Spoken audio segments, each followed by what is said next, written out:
ఏంటి చూస్తున్నారా? Dry fruit lassi చేశానండి ఇంట్లోనే సింపుల్గా. ముందుగా మిక్సీ జార్ తీసుకొని అందులో పెరుగు వేసుకోండి.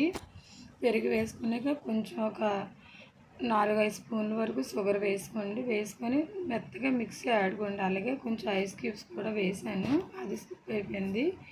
ఐస్ క్యూబ్స్ వేసి ఇలా మిక్సీ చేసుకుంటే చూడండి ఇలా అవుతుంది. ఇప్పుడు ఇది మనం ఏదైతే గ్లాసులో సర్వ్ చేసుకుంటామో అందులో వేసుకోండి.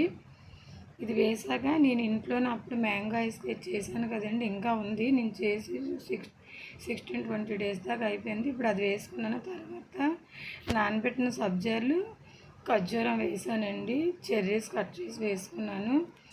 కిస్మిస్, జీడిపప్పు నా దగ్గర ఇవే ఉన్నాయి, ఇవే వేసుకున్నానండి.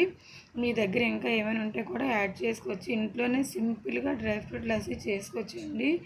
ఈ సమ్మర్లో చాలా ఎండగా ఉంటుంది. డ్రింక్స్ అవే తాకన్నా మజ్జిగతో ఇలా చేసుకుంటే చాలా బాగుంటుంది. తప్పకుండా ట్రై చేయండి.